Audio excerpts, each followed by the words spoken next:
नमस्कार, आप लाइव बिहार देख रहे हैं। मैं हूं राजमोहन तिवारी।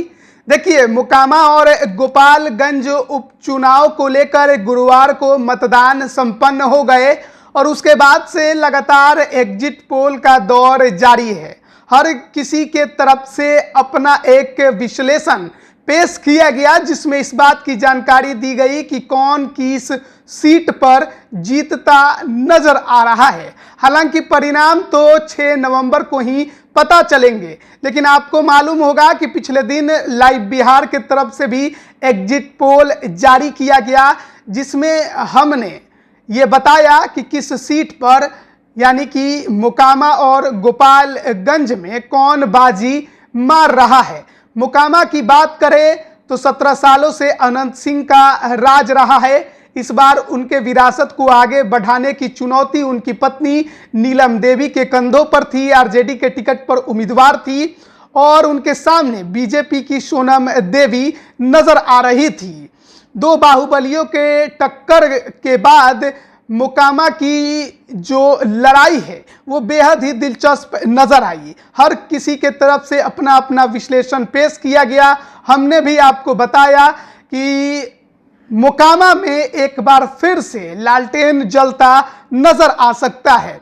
लेकिन इस वीडियो में हम बात करेंगे दैनिक भास्कर के एग्जिट पोल को लेकर। आपको बताएं कि दैनिक भास्कर ने भी अपना एक विश्लेषण जारी किया है और उसने मोकामा और गोपालगंज को लेकर बड़ी बातें कही है।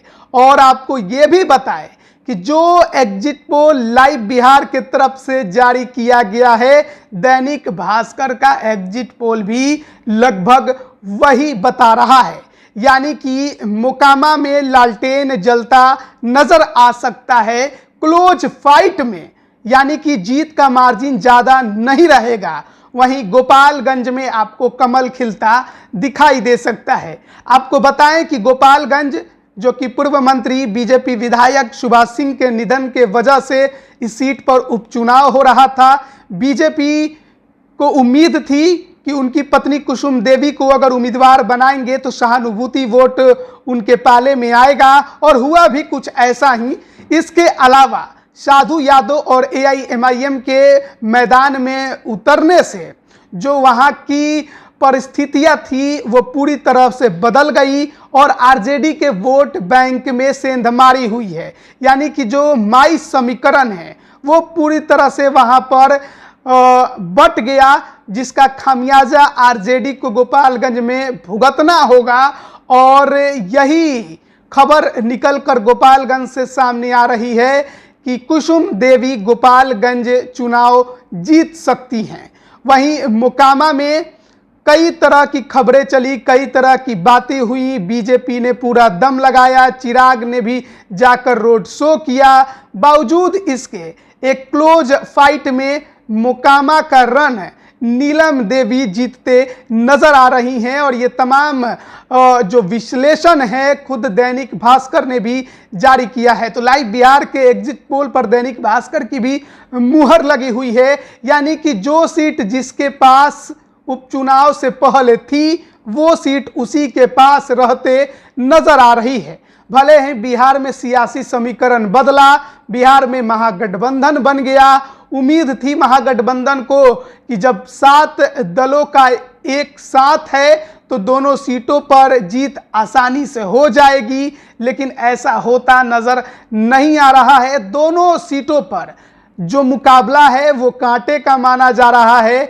बावजूद इसके जीत और हार की बात करें तो एक सीट गोपालगंज बीजेपी के खाते में जाते नजर आ रही है। वहां पर साधु यादव और एआईएमआईएम ने आरजेडी का पूरा खेल बिगाड़ दिया है। और हमने पिछले दिन ये बातें कही थी कि अगर साधु यादव और एआईएमआईएम माई समीकरण को तोड़ने में सफल रहे तो बीजेपी गोपालगंज में कमल खिलाएगी, और ऐसा ही होता नजर आ रहा है।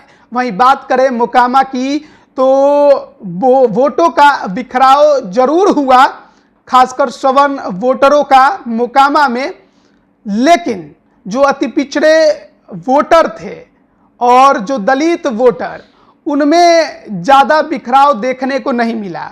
और यही बड़ी वजह है कि मोकामा में एक बार फिर अनंत सिंह का पलड़ा भारी नजर आ रहा है और उनकी पत्नी नीलम देवी चुनाव जीतते दिखाई दे सकती हैं। हालांकि एक बात आपको बताएं कि बेहद ही क्लोज फाइट आपको मोकामा में देखने को मिलेगी और दैनिक भास्कर का भी यही मानना है कि आरजेडी की जो सिटिंग सीट मोकामा थी वो उसके पास ही रहेगी, बीजेपी की जो सिटिंग सीट गोपालगंज थी वो उसके पास ही रहेगी। बिहार में सियासी समीकरण बदलने के बावजूद जिसके पास जो सीट थी वो उन्हीं के पास कायम रहेगी।